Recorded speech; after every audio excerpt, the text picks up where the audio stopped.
12 बजने से पहले ही आश्विन माह की जो शरद पूनम है आने ही वाली है इसी अक्टूबर में। माँ श्रीमंती की कोख से वह रवि शशि जैसा सपूत सदलगा की पुण्य धरा पर उतर आया। प्रकृति का कण कण प्रसन्नता से गाने लगा। हाँ, ऐसे ही प्रकृति गा रही थी, कण कण गा रहा था।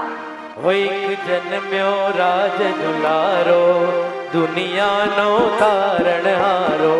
हो एक जन्म्यो राज दुलारो, दुनिया नो तारण हारो। विद्यासागर नो नाम धरीने, विद्यासागर नाम धरीने, प्रगट्यो तेज सितारो। हो एक जन्म्यो राज दुलारो, दुनिया नो तारण हारो।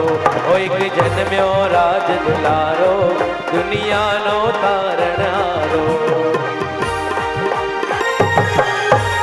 धरती ना वधिया धरती ना, अरे धान्य वजा धरती ना पेटे, नीर वजा सरवरियाना। चंद्र सूरज ना तेज वजान, संप वजा सौ मानव मां। दुख ना दिवसों दूर गयान, दुख ना दिवसों दूर गयान, आव्यो सुख नो वारो। हो एक जन्म्यो राज दुलारो, दुनिया नो तारण हारो। हो एक जन्म्यो राज दुलारो, दुनिया नो तारण हारो। विद्यासागर नाम धरीन, विद्यासागर नाम धरीन, धर्यो राज दुलारो। हो एक जन्म्यो राज दुलारो, दुनिया नो तारण हारो। हो एक जन्म्यो राज दुलारो, दुनिया नो तारण हारो। हम भी यहाँ कुछ कुछ अंशों में खुशियाँ मना रहे हैं। हाँ, वो क्या सौभाग्य का क्षण होगा। देखो, आज एक बालक का ही जन्म नहीं हुआ, हजारों को सम्यक्त देने वाले का जन्म हुआ है। कुआं कोई एक खुदवाता है, लेकिन लाखों लोग अपनी प्यास बुझाते हैं। मंदिर कोई एकाध व्यक्ति बनाता है, लेकिन कितने कितने लोगों को सम्यक्त की प्राप्ति होती है, परिणामों की विशुद्धि होती है। पाठशाला कोई एक खोलता है, लेकिन कितने कितने लोगों को ज्ञान का लाभ मिलता है। बस उसी तरह से आज के दिन हमारी ज्ञान धारा में एक बालक ने जन्म लिया है। सौभाग्यशालिनी जगत जननी माँ और प्रसन्नता से प्रकृति का कण कण गाने लगा। धर्म रूपी वृक्ष की धारिणी धरित्री माँ श्रीमंती, तुम धन्य हो माँ, तुम धन्य हो।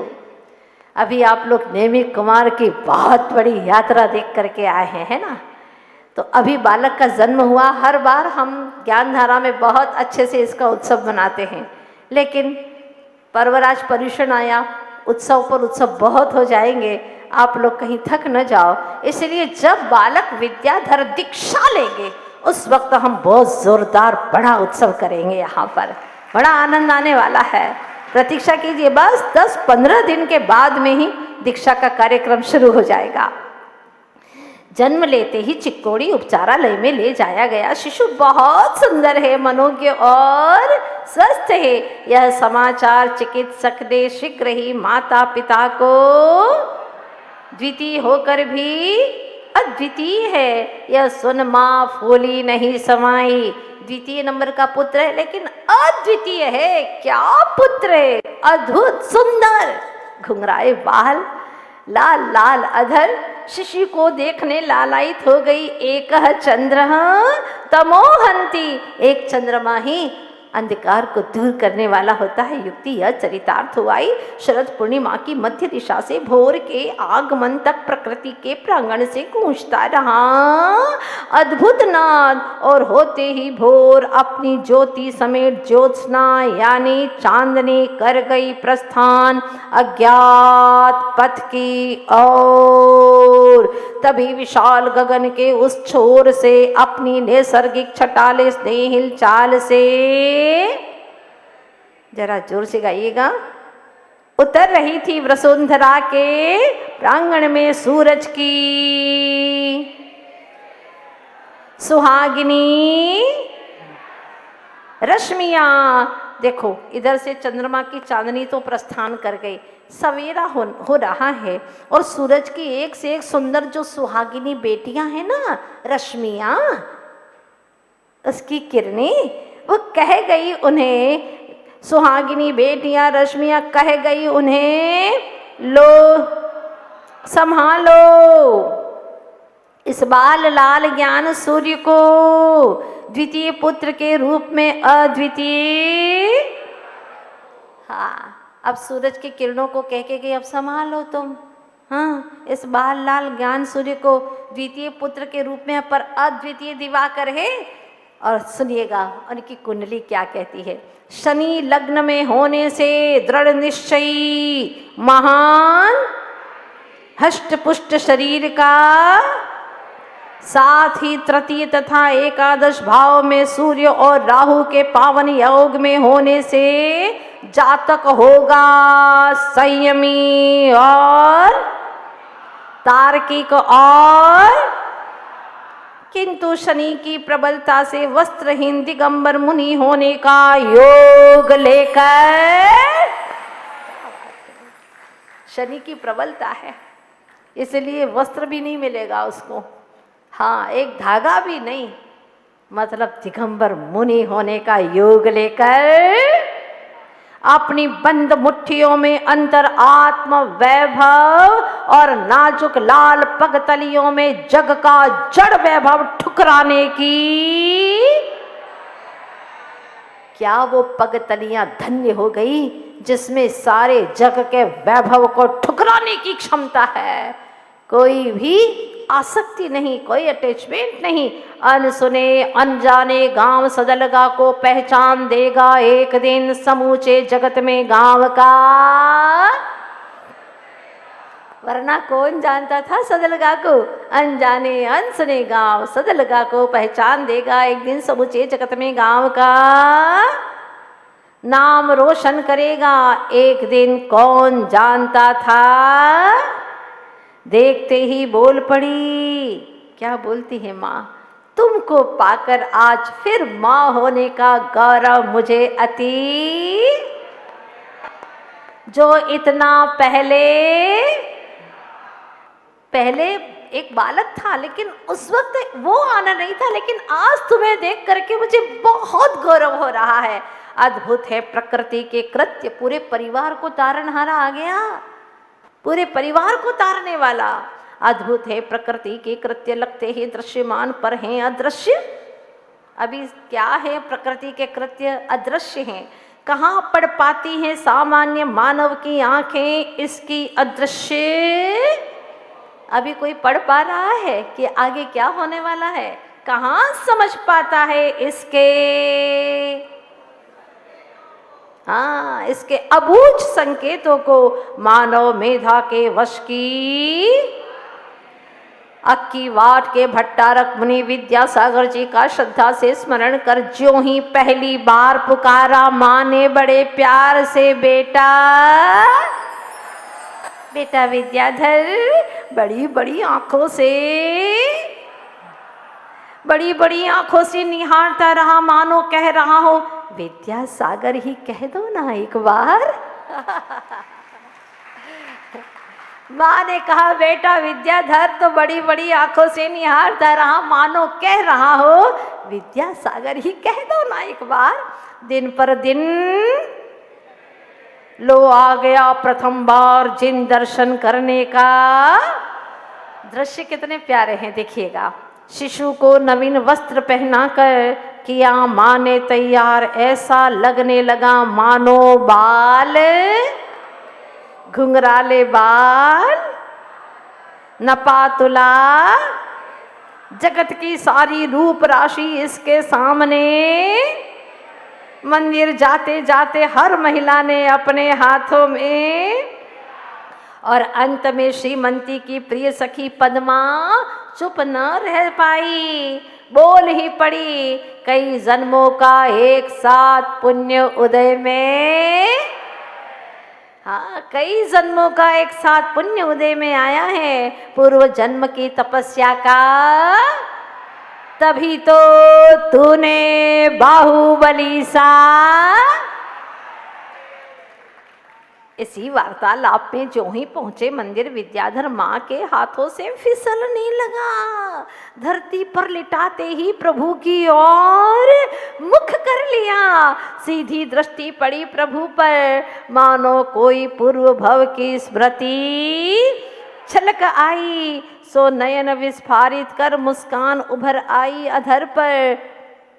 देखो, स्मृति जैसे ही आई ऐसा लगा कि मुस्कान उसके अधरों पर आ गई। इस छोटे से 1.5 महीने के बालक के अधरों पर।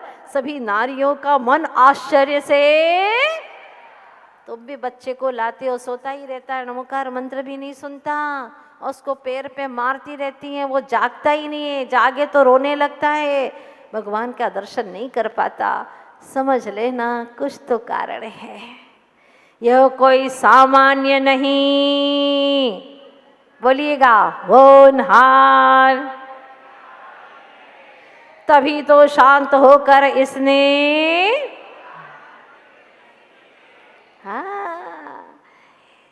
यह कोई सामान्य नहीं, होनहार व्यक्तित्व का धनी है। तभी तो शांत होकर इसने नमोकार मंत्र की ध्वनि इस तरह जन जन का मन प्रफुल्लित करता वह पीलू कहलाने लगा। जन जन का मन प्रफुल्लित करता तो नाम क्या रख दिया इसका? पीलू। देह की धवलता, चेहरे की सरलता, अद्भुत सौंदर्य के साथ पैर का अंगूठा चूसने का पराक्रम दिखाना, लोगों के आबाल वृद्धों से छूने को, इस तरह जन्म की खुशियां मल्लप्पा जी के आंगन में सावन की बूंदों की तरह बरस कर हृदय को। 4 माह के पीलू को मंदिर ले गई माँ। तभी उसने दिखाया अजब। क्या दिखाया? लेटा लेटा उस दिन नन्हे नन्हे 2 नाजुक हाथों को समानता से जोड़कर उल्टा हो गया, झुका लिया सिर, मानो कर रहा हो। क्या बात है, मानो प्रभु की उपासना कर रहा हो। निकट भविष्य में होने वाला था जो सबका उपास यानी पूज्य, दे रहा था जग को जीवंत संदेश कि जिन पद में झुके बिना सिद्धालय तक, जिन देव के चरणों में, जिन पद में नहीं झुकोगे तो सिद्धालय तक पहुंच नहीं पाओगे। ये संदेश दे रहा है 4 माह का छोटा सा पीलू। स्वात्म विरह के दुख का अनुभव ही अनंत सुख तक। बहुत गहरी बात कही है। अपने आत्मा का, विरह का इतना दुख हो कि मैं अपने आप को जान नहीं पा रहा, अपने आप को देख नहीं पा रहा, अपने आप की अनुभूति नहीं कर पा रहा। ये जब तक विरह का दुख नहीं होगा तब तक अनंत सुख की प्राप्ति नहीं हो सकती। फिर से बोलिए एक बार, बहुत सुंदर पंक्ति है। स्वात्म विरह के दुख का अनुभव ही पर से विमुख हो दृष्टि तभी तो। समय सार में आप सुन करके आई हैं। गृह कार्य से निवृत्त हो कई बार दिन में सुनाती लोरी। एक दिन माँ बोली, अब बोली, क्या बोली माँ? तो ऋषभनाथ सा बनना, विद्या सागर सा बनना, मेरे विद्या जन जन को देना ज्ञान रे। कौन से विद्या सागर? वो अक्की बाट वाले, याद है ना आपको? एक बार बोलिए, सभी गाइएगा लोरी। तो वृषभनाथ सा बनना, मेरे विद्या जन जन को। आहा, कितना अच्छा लग रहा है। तो ज्ञानानंद स्वरूपी, तो अनंत सुख स्वरूपी, मेरे लाला तो करना स्वात्म ध्यान रे। बोलो, तो ज्ञानान।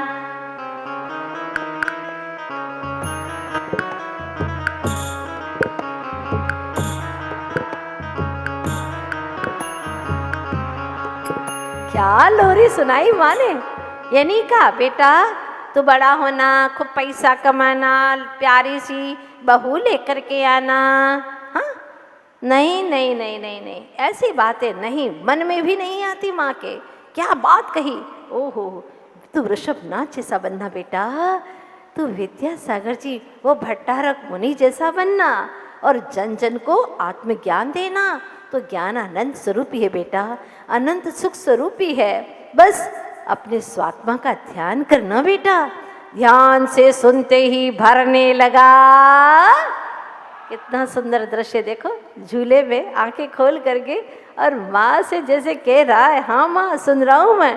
ध्यान से सुनते ही भरने लगा हुंकार, नयन विस्फारित हो, नयन को अच्छे से चौड़े करते हुए बोल पड़ी वह। क्या बोल पड़ी, समझ रहे हो मेरी बात? माँ ने पूछा। जब वो नयन अच्छे विस्फारित करके सुन रहा था तो माँ ने कहा, सुन रहे हो मेरी बात? फिर से मुंह खोलकर गले से हूँ शब्द से दे दी। हाँ वाह, मैं सुन रहा हूँ। आप क्या समझते बच्चे, तुम्हारी हर हरकत को देखते हैं, हर क्रिया को देखते हैं। कुछ काम धाम है ही नहीं उनका 24 घंटा। बिल्कुल पूरे अलर्ट होकर के आपकी हर क्रिया को देखते, और वही 7 वर्ष तक दिए हुए संस्कार उनकी ताज जिंदगी भर बने रहते। जैसा खिलाते हो, जैसा रखते हो, बस वही संस्कार उनके जीवन में बन जाते हैं। झूले में झूलते झूलते बार बार अधमिची आंखों से देख रहा था माँ को, और माँ देख रही थी वत्स को। पल भर लगा उसे कि विद्या कह रहा है कुछ। क्या कह रहा है कि इसी तरह शुभोपयोग से शुद्धोपयोग का, प्रवृत्ति से निवृत्ति का, समिति से गुप्ति का झूला मुझे झूलना है। स्व के सिवा सब कुछ भूलना है। हे माँ, बस मुझे स्व को ही स्मरण रखना है, बाकी सबको भूलना है। शुभोपयोग से शुद्धोपयोग, प्रवृत्ति से निवृत्ति, समिति से गुप्ति, बस ऐसे ही चैतन्य झूले में झूलता रहूं माँ। बस यही सोचता हुआ सब कुछ भूलना है। और पल में ही सो गया, लगा कि अपने में ही। यह क्या, यह क्या? ऐसे सुंदर ज्ञान धारा को आपको बंद करने का मन करता है क्या? ऐसा लगता है और सुनते ही जाए। यह क्या, आज पहली बार सोकर उठते ही चुपचाप होले होले घुटने से चलकर आकर नयन मूंद कर बैठी जाप करती माँ को निहारने लगा। धार्मिक क्रिया करते समय कभी माँ को परेशान, यह तो उसने ठान लिया था। क्या बात है। आजकल माताओं की शिकायत रहती है, क्या करें मंदिर ही नहीं आ पाते हैं, बच्चा परेशान करता है। तुमने परेशानी में जन्म दिया है ना, इसीलिए वो तुम्हें परेशान करेगा। तुमने गर्भ में ऐसे संस्कार दिए ही नहीं, तुमने अपने स्वयं के संस्कारों को सहेजा ही नहीं है, इसलिए बच्चा ही ऐसा जन्म दिया तुमने। अब वो तुम्हें परेशान कर रहा है। धन्य है ये बालक पीलू, माँ को कभी परेशान नहीं करता। धार्मिक क्रिया करते वक्त तो बिल्कुल नहीं। आज हो गया 1 वर्ष का, नूतन परिधान में ललाट पर तिलक लगाए दिख रहा है सुंदर नन्हा सा राजकुमार। उसके चांदी से भी उज्जवल धवल रंग को देख अपना उपहास मान लज्जित हुई सी रजत की करधनी कमर में